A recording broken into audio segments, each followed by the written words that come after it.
Olá, continuando, então vamos dar uma olhada agora na parte de representação lógica.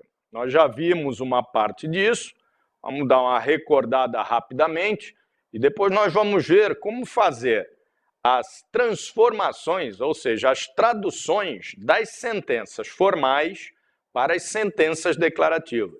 Nossa, que coisa difícil. Não, não é difícil. O que eu estou querendo dizer é o seguinte, está lá escrito uma sentença, uma proposição composta, só que eles resolveram colocar isso formal, né? E como é que a gente coloca alguma coisa formal em lógica? Colocando lá um conectivo, né? Olha lá, eu ponho lá um P e um Q. Como é que a gente lê isso? P e Q. Tranquilo?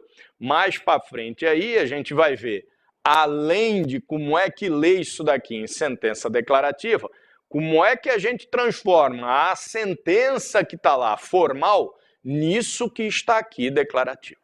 Tranquilo? Mas antes disso, nós precisamos saber como é que nós vamos fazer essas combinações. Quais são as combinações possíveis que nós podemos fazer utilizando essas sentenças simples que formam sentenças compostas. Vamos dar uma olhadinha aqui num slide. E nós temos aí a representação lógica, mas para lembrar a vocês que vocês têm um slide sobre isso. Então não é preciso se preocupar em depois estar tendo que lembrar tudo que foi dito na aula, porque vocês têm aí o resumão da coisa. Percebam lá, proposição simples é representada por letras minúsculas. Já tínhamos falado isso, né? Proposição composta é representado por letras maiúsculas, né? Já tínhamos falado isso também.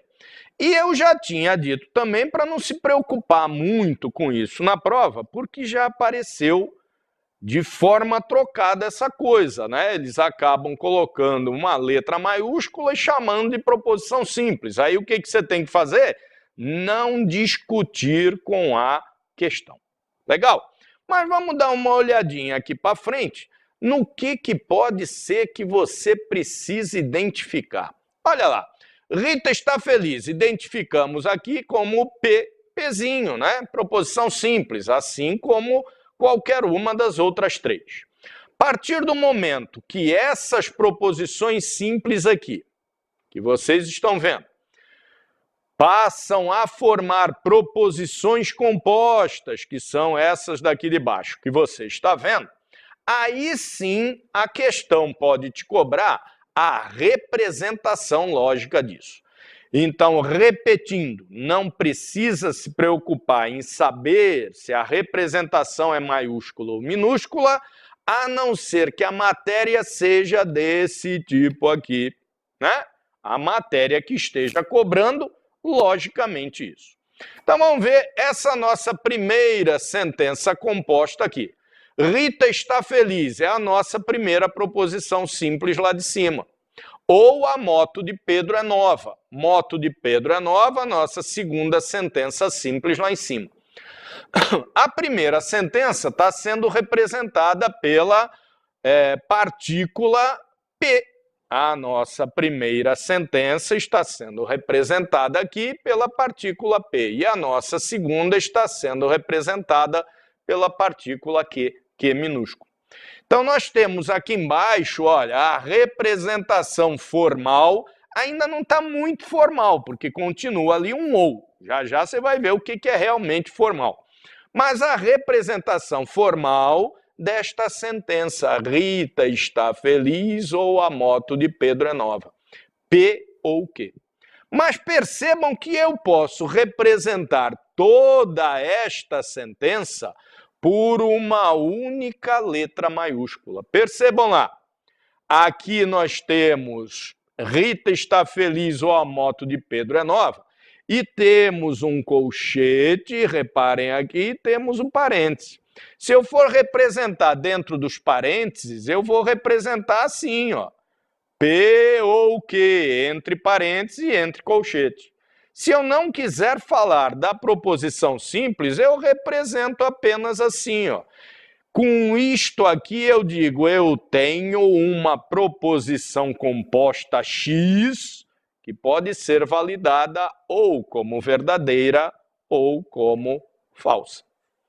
Nosso terceiro exemplo aqui, ó, nosso segundo exemplo, né, de proposição composta, está lá dizendo, o cinema fechou ao meio-dia. Cinema fechou ao meio-dia, está aqui em cima como proposição simples indicada pela partícula R, uma letra minúscula. E, está aqui, ó, e faz frio no Alasca. Faz frio no Alasca, está aqui em cima como sentença simples também, proposição simples, representado pela partícula Z, uma letra minúscula. Quando ela entra aqui nessa proposição composta, ela pode ser representada formalmente. Quando eu digo formalmente, é seguindo as regras todas lógicas, né? Pode ser representada formalmente aqui, olha, como R e Z, duas letrinhas minúsculas com o mesmo conectivo lógico E.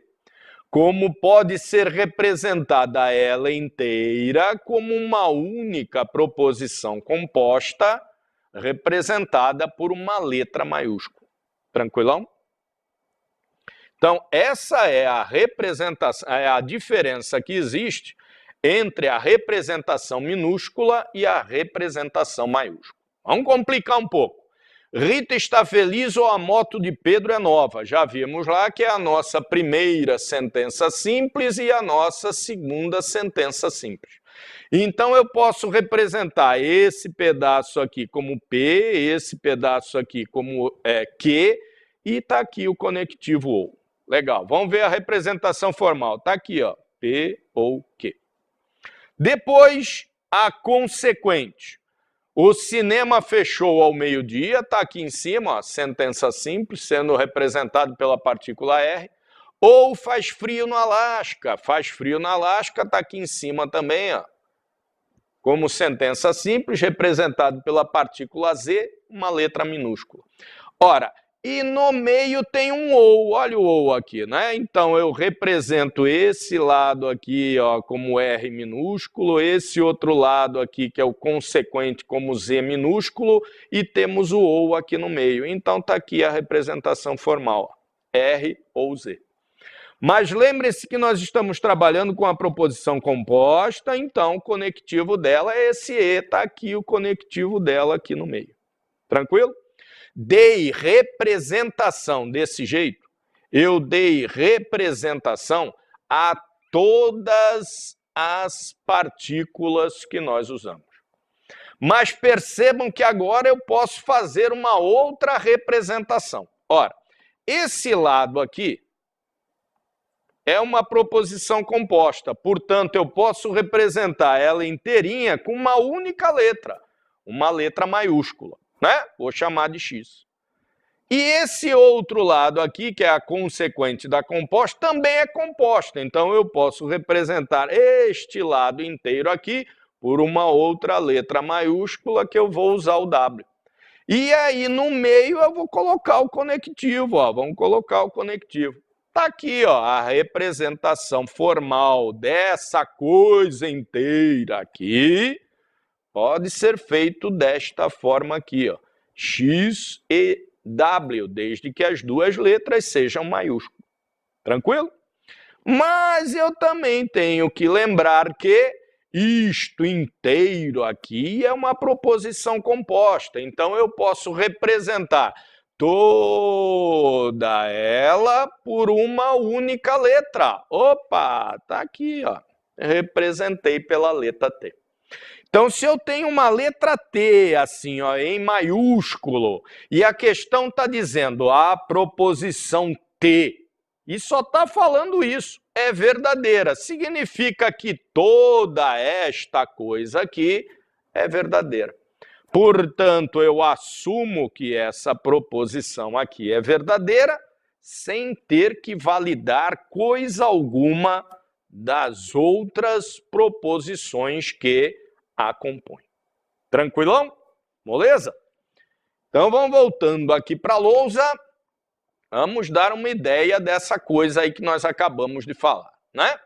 Além dessas representações, que eu acho que deu para entender e não é matéria assim com grande importância no concurso, mas é matéria com grande importância. Por que eu digo que não é grande importância? Porque não tem aparecido tanto questão sobre isso. Mas é matéria de tanta importância quanto qualquer uma das outras, quando o candidato não está a fim de perder nenhuma. Ou, logicamente falando, quando o candidato não está a fim de perder alguma, né? Questão da prova. Então, quero gabaritar esse negócio. Cada ponto que nós formos abordar aqui no curso é ponto que pode aparecer em prova. Uns com mais possibilidades, outros com menos possibilidade, né? Mas sempre há chance dele aparecer em prova. Bom, agora nós vamos entrar na ideia real de validação, apesar que as outras não eram irreais, né? Mas vamos entrar na ideia de validação da proposição quanto a ela ser simples ou ela ser composta. Tranquilo? Quanto a ela ser simples, quanto a ela ser composta, é a validação apenas da identificação da sentença declarativa fechada. Se tem uma, proposição simples. Se tem duas ou mais, proposição composta. Fechou aí, matéria que nós vimos até agora. Forma de representação, minúscula para as simples, maiúscula para as compostas. Fechou aí, matéria que nós vimos até agora. A partir de agora, falei em validação, eu estou falando de validação da proposição simples ou da proposição composta, quanto a ela ser ou verdadeira ou falsa. Tranquilo? Então vamos começar assim, ó. Eu tenho aqui esse P e Q, deixa ele quieto aí por enquanto. Eu tenho um P e esse P eu digo para você que ele é uma proposição simples. Ah, mas é maiúsculo. Olha, lembra o que eu falei, né? Classificou como tal coisa, é tal coisa, está acabado, não discute com a questão, né? Essa minha proposição simples P, ela pode ser verdadeira? Pode. Como é que tu sabe que ela pode ser verdadeira? Ó, a partir do momento que vou repetir o que já dissemos lá atrás, né? Mas é importante. A partir do momento que eu assumo que determinada partícula é uma partícula lógica, eu já fiz todas as checagens necessárias lá para saber se aquilo poderia ser considerado ou não a partícula lógica. E se eu cheguei à conclusão que pode, é porque ela pode ser verdadeira. Mas ela pode ser falsa? Pode também. Então ela também poderá ser falsa. Então, quantas são as possibilidades de entre verdadeiro e falso para uma partícula simples P? Só tenho duas chances. Ou ela é verdadeira ou ela é falsa. Tranquilo? Moleza. Se eu colocar aqui uma outra partícula, vou colocar aqui a partícula Q. Joia. Essa partícula Q, ela pode ser verdadeira? Pode. Legal. Mas se ela pode ser verdadeira é porque ela é considerada partícula lógica, então ela também pode ser falsa? Pode. Legal. Qual é o número máximo de possibilidades que existe entre verdadeiro e falso para a partícula simples Q? Duas também, assim como para qualquer partícula simples. Todas as partículas simples têm, no máximo, duas possibilidades de validação. Ou ela é verdadeira, ou ela é falsa. Agora, se eu trabalhar com as duas partículas ao mesmo tempo, e aí eu já vou subir para ali, né? P, E, Q, ou P ou Q, se P, então Q, P6 somente se Q, não interessa no momento quem é o cara que vai estar unindo as duas. Mas para elas estarem trabalhando em conjunto, tem que haver alguém ali unindo elas. Por isso que eu deixei isso daqui, para lembrar que eu tenho que ter alguém unindo as duas, para que eu possa considerar que elas estão trabalhando em conjunto. Uma complementando a ideia de sentido completo da outra. Tranquilo? Se eu trabalhar com as duas juntas, unidas por um conectivo lógico, as possibilidades de validação continuarão as mesmas, aumentarão ou diminuirão? Isso é o que a gente vai ver aí a partir do nosso próximo bloquinho. Mas o que eu quero que vocês façam até iniciar esse próximo bloco é dar uma olhada na matéria que nós vimos nesse bloco e observar estas validações. Para uma proposição simples, duas possibilidades. Para outra proposição simples, duas possibilidades. Ora, se eu juntar as duas, continuaremos apenas com duas possibilidades de validação? Teremos mais possibilidades ou teremos menos possibilidades? Próximo bloquinho, vamos ver isso. Até mais!